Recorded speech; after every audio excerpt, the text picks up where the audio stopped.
tercinta. Kain batik, aduhai indahnya. Wahai hadirin yang bijaksana, jawab salam dari saya ya.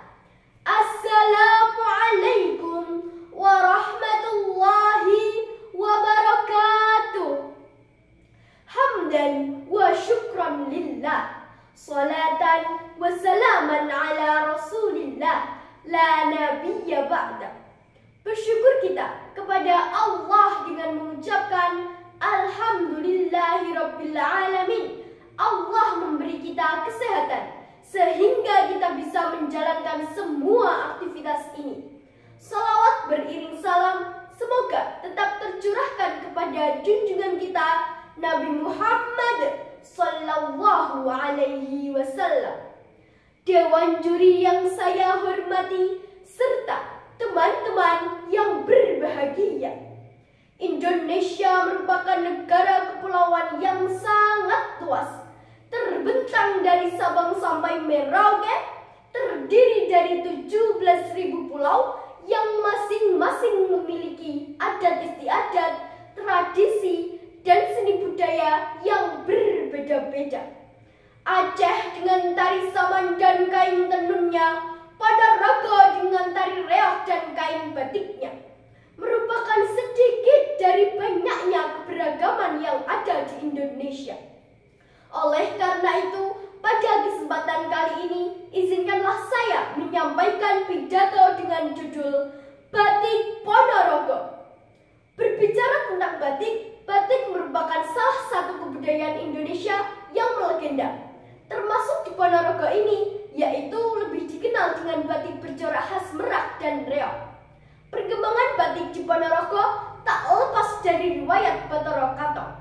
Raden Katong yang merupakan adik dari Raden Patah membawa agama Islam ke Ponorogo sekaligus mengajarkan seni batik. Selain itu, ada juga Kiai Hasan Besari atau yang lebih dikenal dengan sebutan Kiai Agung Tegalsari. Beliau adalah menantu dari Raja Keraton Solo yang sangat berperan juga dalam penyebaran batik di Ponorogo.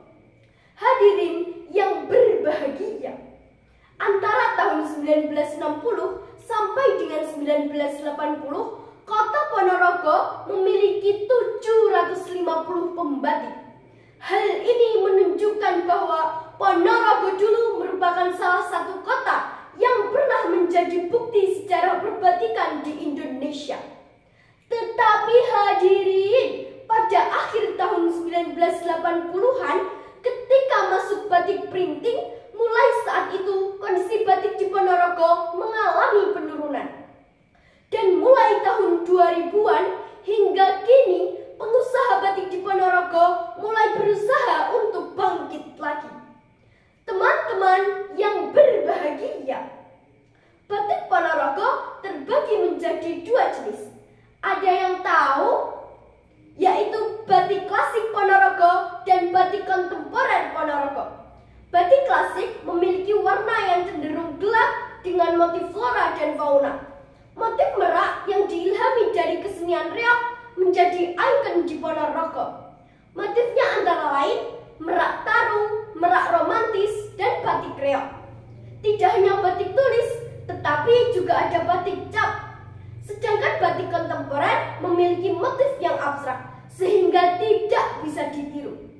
Kemudian hadirin, timbullah pertanyaan, bagaimana sikap kita terhadap batik Ponorogo? Jawabannya adalah dengan melestarikan. Sebagai seorang pelajar, paling tidak ada 3 hal yang bisa kita lakukan untuk melestarikan batik Ponorogo. Yang pertama, mengunjungi tempat industri batik. Hal ini akan memperluas pengetahuan kita, semakin kenal dengan batik Ponorogo.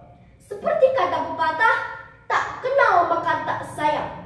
Supaya sayang, supaya bangga dengan batik Ponorogo, kita harus mengenal lebih dekat. Sepakat? Yang kedua, belajar membatik. Dalam belajar membatik akan mengasah kepekaan rasa, meningkatkan kreativitas, serta mengembangkan etika. Dalam belajar membatik, ada pendidikan karakter sabar dan tekun, percaya diri, serta sadar budaya yang ada di sekitarnya. Yang ketiga, memakai batik di suatu acara, baik formal maupun non-formal. Ketika seorang pelajar yang menggunakan batik di suatu acara, hal ini akan menjadi lebih menarik daripada ketika orang dewasa yang menggunakannya. Betul? Hadirin yang berbahagia, dari uraian singkat tadi dapat ditarik kesimpulan bahwa batik Ponorogo adalah kebudayaan milik kita bersama yang harus dijaga dan dikembangkan untuk kepentingan bersama.